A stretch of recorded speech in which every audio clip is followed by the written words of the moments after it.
Ya saudara, Sapa Jateng kembali hadir ke hadapan Anda dengan tema spesial kita saat ini yang sedang menjadi sorotan publik, yaitu waspada tipu daya lowongan kerja. Nah, untuk bahas tema kita kali ini, saya bersama dengan narasumber yang pastinya berkompeten di bidang ini, yaitu Bapak Heri Darman selaku Ketua Umum DPP Perpemindo. Oke, Perpemindo ini kepanjangan dari Perkumpulan Pengusaha Penempatan Migran Indonesia. Nah, ini kan saat ini kan memang terkait dengan pengangguran yang banyak nih. Pak Heri, kita seperti yang kita ketahui ya, banyak pengangguran ini pasca pandemi. Pandemi kita 2 tahun, kurang lebih 2 tahun nih Pak. Jadi untuk bangkit dari pandemi kan tidak langsung sakdek-saknyet kalau orang Jawa bilang Pak Heri. Nah, kita akan bahas terkait dengan orang banyak yang kepencut dengan lowongan kerja sampai akhirnya banyak juga yang terkena TPPO. Ini yang menjadi salah satu sorotan dari pihak kepolisian yang menjadi fokus penanganan. Tapi sebelumnya kita simak dulu tayangan berikut ini. Dalam pekan kedua atau terhitung tanggal 5 hingga 18 Juni 2023, Polda Jawa Tengah berhasil mengungkap 39 kasus tindak pidana perdagangan orang atau TPPO di wilayah Jawa Tengah. Dari 39 ungkap kasus, banyak 46 orang tersangka diamankan karena terbukti mempekerjakan orang ke luar negeri secara ilegal. Dari 46 tersangka, 1 orang merupakan mantan kepala desa di Kota Magelang. Di hadapan petugas, tersangka mengaku sudah memberangkatkan 5 orang untuk bekerja di Malaysia. Mantan Kades atau Pak Kades? Mantan. Jadi Kades berapa lama dulu Pak? Terus ada mengajukan dan pesan pembantu. Isi alamat, kartu nama, yang saya kunjungi, betul-betul pas rumahnya, gajinya sekian-sekian, saya pulang dari pembantu.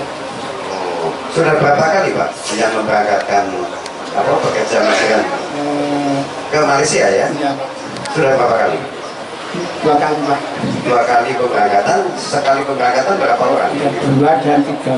2 dan 3. Nyari warga dari mana? Dari Temanggung, sama dari Magelang saja. Dari Magelang.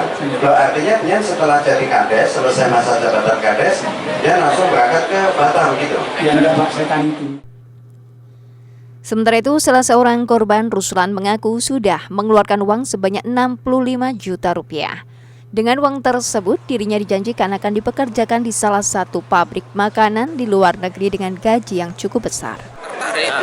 Mau diantar ke Jepang sampai pabrik sampai asrama itu ternyata sampai ke bandara ada bandara Soekarno-Hatta dilepas sendiri Pak. Saya sendiri nggak ada temen itu. Jadi kan berarti pengsenjata paspor visa. Iya betul. Ya. Kita mau pulang juga malu, mau berangkat ya ibarat mau maju terus hajur, belakang juga hajur, gimana? Kita tidak ada pilihan lagi Pak itu. Udah ngeluarin uang berapa? 65. Wakapolda Jawa Tengah yang juga menjadi Ketua Satgas TPPU Polda Jawa Tengah, Brigjen Pol Abioso Seno Aji, memberikan penjelasan terkait ungkap kasus perdagangan orang yang ada di wilayah Jawa Tengah. Total jadi dapat saya sebutkan pada pekan kedua atau minggu kedua, untuk laporan polisi yang ditangani oleh Polda Jawa Tengah sebanyak 39 laporan polisi, tersangkanya berjumlah 46 dan korbannya sebanyak 1.337.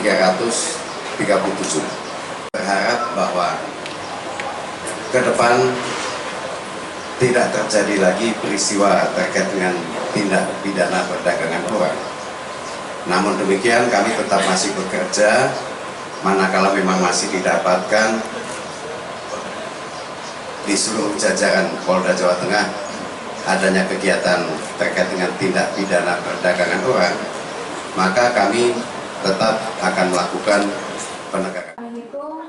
Polda Jawa Tengah mengimbau agar masyarakat berhati-hati dan tidak mudah percaya dengan iming-iming gaji besar dengan bekerja di luar negeri. Selain itu, Polda Jawa Tengah juga akan melakukan pengawasan terhadap agen-agen penyaluran tenaga kerja Indonesia. Ya, Pak Heri, tadi kita sudah melihat apa yang disampaikan oleh Ketua Satgas TPPO di Jawa Tengah. Iya. Dan tadi juga kita sudah mendengar apa yang disampaikan oleh salah satu korban yang menyampaikan bahwa dia sudah pernah mentransfer mengeluarkan uang sekian juta, namun juga akhirnya terdampar di situ. Iya. Kalau menurut Pak Heri sendiri, selaku Ketua Umum dari Perpemindo ini, bagaimana tanggapan terkait dengan hal seperti ini? Baik, terima kasih Mbak Lia. Ini sangat luar biasa perbincangan kita pada siang hari ini, apa malam ini ya. Begini, saya ingin menyampaikan dulu bahwa karena kalau bicara kita selaku pengusaha penempatan pekerjaan migran Indonesia, kami ini adalah sangat membantu kepada pemerintah. Itu pertama, bahwa P3GMI ini adalah programnya pemerintah. Yang kedua, kenapa hadirnya adanya P3GMI? Harus kita pahami semua bahwa tentu lapangan kerja di negara kita sendiri itu yang tidak mencukupi. Nah, pada akhirnya muncullah P3GMI untuk bisa membantu negara, untuk bisa membantu pengangguran, untuk kita pekerjakan ke luar negeri secara resmi. Itu dulu. Ini adalah program pemerintah, kami ini adalah membantu kesejahteraan masyarakat Indonesia melalui penempatan pekerjaan ke luar negeri. Itu dulu yang harus dipahami hadirnya P3GMI ini. Nah, untuk saat ini siapa sih yang berdampak? Yang berdampak adalah perusahaan yang resmi ini. Image dari masyarakat sampai saat ini P3GMI negatif. Karena gara-gara ada Iya, nah kita dukung namanya tindak pidana perdagangan orang ini apa yang dilakukan oleh Satgas TPPO. Saya selaku Ketua Umum Perpemindo mendukung langkah-langkah pemerintah ini. Ini harus diperangi tindak pidana perdagangan orang ini. Selalu saya katakan bahwa orang yang selaku pelaku tindak pidana perdagangan orang di hatinya ada dua, Mbak.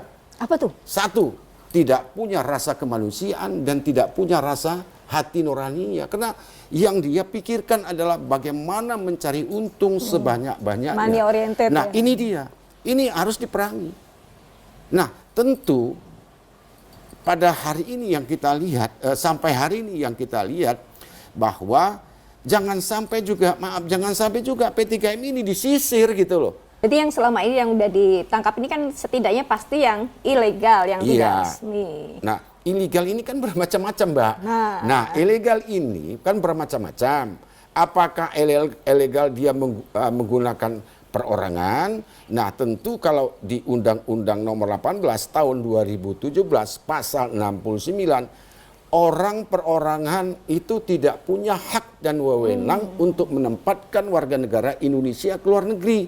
Nah, itu dia bisa diancam di pasal 81, itu diancam sampai 15 tahun, Mbak, pidananya. Ini kita akan bahas lagi nih Pak Hari. Sepertinya semangat sekali nih.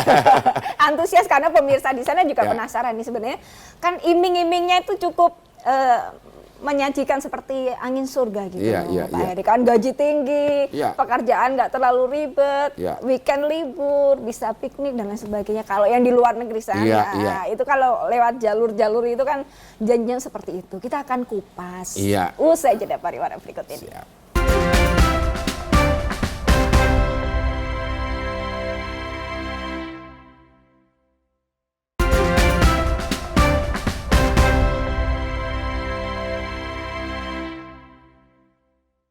Ya, terima kasih saudara, Anda masih bersama kami dalam Sapa Jateng dengan tema kita kali ini yaitu waspada tipu daya lowongan kerja. Nah, kita akan bahas kalau tadi di segmen pertama udah disampaikan oleh Pak Heri. Jadi seperti apa sih sebenarnya ini yang legal dan ilegal? Nah, kita akan bahas kali ini kalau tadi disampaikan perorangan yang ilegal. Yang mau saya tanyakan apakah ada yang berbadan hukum tapi ilegal? Ya ada. Oh, ada. Ada dong. Nah, tadi kan saya katakan bahwa yang berbadan hukum itu tentu mendapatkan izin dari pemerintah, itu pertama dulu. Ya kan, seperti perusahaan-perusahaan P3GMI, ya kan, di bawah naungan Kementerian Tenaga Kerja kan begitu. Nah tentu yang resmi itu tuh jelas, yaitu punya plang, punya izin, dan punya job order sekalian, punya namanya SIP untuk perekrutan. Nah itu wajib namanya SIP untuk perekrutan bagi calon-calon tenaga kerja. Jadi antara perusahaan yang ada di Indonesia itu bekerja sama dengan agensi ataupun perusahaan yang ada di luar negeri. Nah semua itu setelah perusahaan P3GMI ini melakukan negosiasi dengan perusahaan yang ada di luar negeri ataupun agensi yang ada di luar negeri, itu wajib namanya membuat job order. Nah job order itu wajib juga diketahui oleh KBRI ataupun KEJRI yang ada di Hong Kong. Itulah ciri-ciri di antara satu P3GMI yang resmi. Nah setelah itu apakah bisa melakukan untuk menempatkan warga negara Indonesia? Belum. Masih ada persyaratan lagi. Masih ada lagi. Nah setelah job order itu kan disepakati gaji berapa, ya kan jam kerja berapa, ya semua sudah ada di sana. Melakukan apa, buat kerja apa, di situ sudah ada perjanjiannya antara pihak P3GMI dengan perusahaan ataupun agen yang ada di luar negeri, permintaannya berapa banyak, terus diketahui oleh KJRI. Nah setelah itu mereka baru ke BP2MI namanya, membuat SIP untuk perekrutan. Nah SIP itulah nanti setelah itu dipersetujui oleh kepala BP2MI, nah disitulah P3GMI dibenarkan untuk merekrut. Itu dasar untuk merekrut. Kalau tidak ada resmi, kalau tidak ada ilegal. Kuncinya itu. Nah setelah itu ada silahkan P3GMI untuk melakukan perekrutan. Nah tentu di dalam perekrutan itu setelah dapat calon P3GMI dan calon P3GMI juga itu harus mendapatkan izin dari pihak keluarga. Izin keluarga, izin suami, izin wali, terus ada KTP, ada akte, ada ijazah, ada surat nikah. Sebenarnya Mbak Lia, saya berani mengatakan untuk bekerja secara resmi itu sulit dan lama. Nah, makanya dari itu kenapa warga negara Indonesia itu akhirnya ingin cepat melakukan shortcut, potong jalan. Nah, akhirnya mereka bekerja secara ilegal karena melalui P3GMI itu lama, Mbak. Sulit, ada proses bayar proses. Itu prosesnya tuh memang karena birokrasinya yang itu dia terkait. Gimana sih Pak? Karena semestinya saya juga ingin menyampaikan kalau Mbak Lia sudah menyenggol, ya tak senggol sekalian aja. Ya kan semestinya semoga pihak Kementerian Tenaga Kerja, Ibu Ida mendengar nih keluhan kami, saya selaku Ketua Umum Perpemindo dan Kepala BP2MI, cobalah dibuat regulasi itu yang sederhana. Jangan berbelit-belit. Ini juga di antara satunya, jika proses regulasi itu menghambat atau mempersulit banyaknya beja-beja, pada akhirnya warga negara Indonesia khususnya yang ex luar negeri, karena mereka sudah punya pengalaman dan mereka sudah tahu, sudah pinter bagaimana harus melewati bandara keluar dari imigrasi, akhirnya mereka jalan sendiri. Lewat jalan ini lewat jalan sendiri. Nah disitulah pada akhirnya ini juga kita mintalah kepada Kementerian Tenaga Kerja dan Kepala BP2MI ini untuk mempermudahlah, tapi tetap mengikuti aturan. Saya masih ingat itu Mbak, di waktu itu Pak Jokowi pernah mengatakan jangan banyak aturan, dipermudah. Nah itu di situ Presiden sudah mengatakan itu. Harusnya gitu. Jadi logikanya gini Pak Heri, kalau misalkan orang kepepet lagi nggak punya uang, kebutuhan banyak, pengangguran kan, berarti kan ada iming-iming nih kerja di luar negeri, cepat berangkatnya, misalkan bulan depan berangkat, nggak perlu ini, nggak perlu itu, nggak perlu gitu kan, orang langsung kepencot masuk sana. Betul. Nah, meskipun termasuk TPPO itu berarti. Karena ilegal. Tapi makanya dari itu memang kita melihat sebenarnya kalau P3GMI itu mah benar mau masuk resmi lama Mbak. Berarti Pak Heri ada salah satu hal yang menjadi catatan utama ya. Misalkan ini kan pengangguran, kemudian banyak orang yang pengen kerja ke luar negeri dengan cepat. Kalau menunggu lewat P3GMI, tadi durasinya sekian. Salah satu masukan mungkin buat pemerintah, birokrasinya. Betul. Jangan berbelit-belit lah, intinya ngono wae lah. To the point gitu ya Pak? Iya, to the point. To the point. Kita juga akan to the point usai jeda Iya, to the pariwara point berikut saja, ini. ya kan? Oke.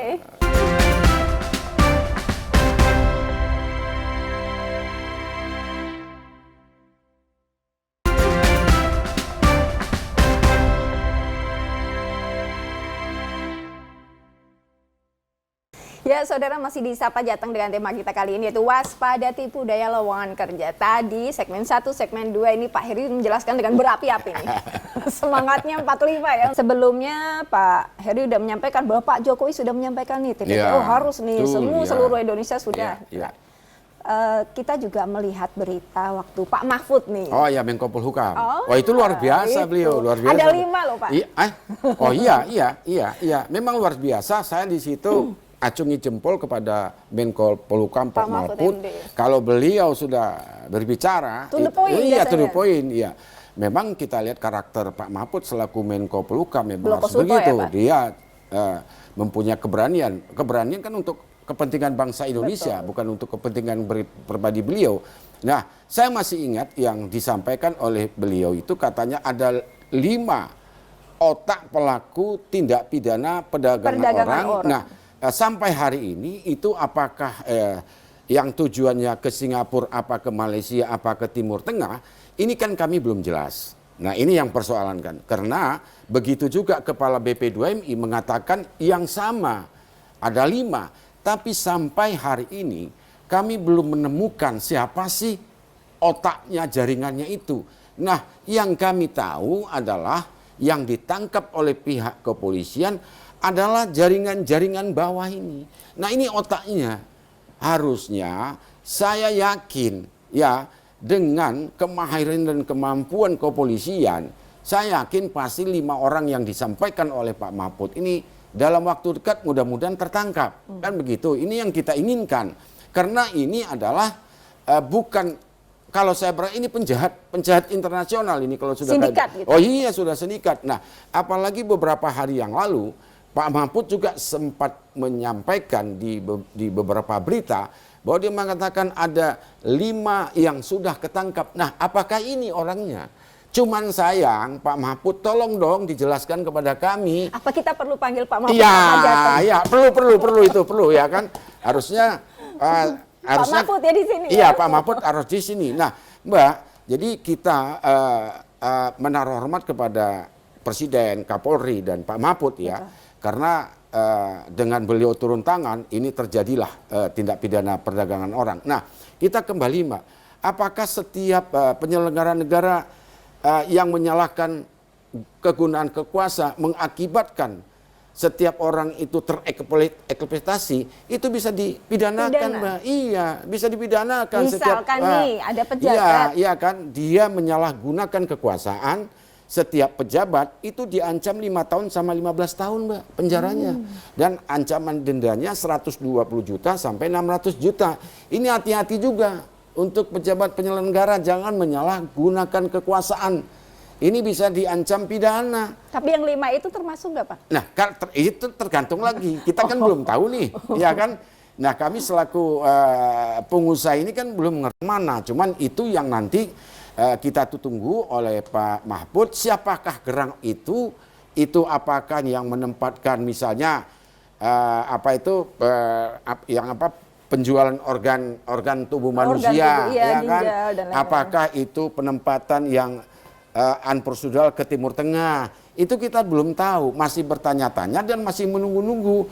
Mudah-mudahan Pak Mahfud untuk segera disampaikan itu siapa, agar kami selaku P3HMI tidak penasaran ini kan, agar biasanya kami, agar kami tidak disisir ini kan. Ya kita memang sebaiknya. P3HMI merasa disisir. Iya, karena jangan sampai bukan zamannya lagi Mbak. Negara kita ini, apalagi aparat penegak hukum, mencari kesalahan orang lain. Saya lagi katakan bahwa kita dukung program pemerintah. Ini harus wajib perangi TPPO. Tindak pidana perdagangan orang. Ini harus dilakukan, ya kan? Nah, inilah kita tunggu, ya kan? Kita tunggu Pak Mahfud untuk bisa memproses oknum pejabat yang terlibat di dalam meloloskan warga negara Indonesia bekerja ke luar negeri. Ini yang paling penting. Ini kita semangat. Ini kita kita satukan bersama, Mbak. Karena isu ini bukan isu TPPO ini bukan isu nasional, tetapi isu internasional. Itu yang harus penting itu, Mbak. Jadi, tapi setidaknya kita apresiasi lah apa yang disampaikan oleh Pak Jokowi, Pak Kapolri yang itu harus, semua itu harus luar biasa itu. Okay. Nah, kenapa, Mbak? Dengan ada tindak pidana operasi besar-besaran yang dilakukan oleh aparat kepolisian, saya rasa PT GMI jangan gusar. Harusnya kita berterima kasih kepada Jokowi, kepada Pak Mahfud, kepada Kapolri. Kenapa? Iya. Seandainya ini otak dan pelaku ini ditangkap, pada akhirnya warga negara Indonesia akan bekerja ke luar negeri melalui perusahaan yang resmi. Nah, itu ini dia. Jadi saya selaku ketua umum tetap berterima kasih kepada Presiden, Pak Mahfud, dan Pak Kapolri. Jadi ini orang-orang yang benar ini. Memang ada hikmahnya di sebalik itu. Di sebalik itu apa hikmahnya? Besok warga negara Indonesia semua berangkat secara resmi. Iya. Kan orang kadang mikirnya kerja apa aja yang penting halal. Iya. Nah, kadang mereka karena kepepet cari yang jalan pintas itu, Pak Heri. Tapi dengan adanya TPPO ini kan langsung mereka berpikir ulang kan. Yang paling penting untuk saya pesan untuk PT GMI, ambil aja hikmahnya ini, karena kita jangan khawatir. Selagi kita menjalankan sesuatu yang benar, insya Allah aman-aman saja, tidur tenang, bobok tenang, makan tenang, kan begitu. Oke, hidup nyaman lah ya. Iya kan. Kan seperti itu, Mbak. Betul. Memang kita melihat, ini kan kalau nggak salah saya, operasi ini, kalau tidak salah, operasi ini kan 1 bulan, mulai tanggal 5, ya kan, sampai berarti udah ada 1 bulan, udah ya, ini tanggal berapa ya? Nah, kalau tidak salah ya, tapi kalau sebelum tuntas ya, bisa tahap kedua kan. Nah, yang kita harapkan benar-benar orang-orang yang melakukan tindak pidana perdagangan orang. Kita dukung, silakan. Tapi tolong jangan sisir perusahaan-perusahaan yang resmi itu aja. Kami berpesan ini kepada Pak Kapolri. Karena kami ini apapun membantu pemerintah, ya kan, membantu negara untuk pendapatan dipisah. Jadi kami juga harus dilindungi. Ya kan, karena sama-sama warga karena negara resmi ya, iya. Resmi. Kalau yang ilegal, nah itu mau disisir. Oke, nah Pak Heri sebenarnya banyak hal yang mau saya tanyakan, apalagi nih netizen kan biasanya DM kita nih minta pertanyaan-pertanyaan. Nah, ini memang durasi yang 30 menit ini sepertinya belum bisa menjawab semua ya pertanyaan-pertanyaan dari netizen, tapi bagaimanapun juga apa yang sudah disampaikan Pak Heri tadi sudah membuat kita semua jadi tahu seperti ini. Pemirsa juga mungkin lebih ambil hikmahnya, jadi jangan langsung kepencot gara-gara mungkin karena angin surga, janji angin surga, gaji gede, dan ini dan itu. Orang kan pertama carinya gaji gede, Pak. Iya, itu dia. Gaji gede akhirnya lewat jalan pintas yang tidak resmi dan berbahaya karena itu tidak ditanggung kalau lewat jalan pintas itu ya Pak Heri. Betul. Jadi kalau mau ke luar negeri harus resmi. Nah, itu tadi perbincangan kita dengan narasumber Pak Heri ini selaku Ketua Umum DPP Perpemindo. Oke, kita berjumpa lagi pada Sapa Jateng lainnya dengan tema-tema menarik lainnya. Saya Farida Malia, mewakili kerabat kerja yang bertugas mengucapkan terima kasih atas perhatian Anda. Kompas TV, independen, terpercaya.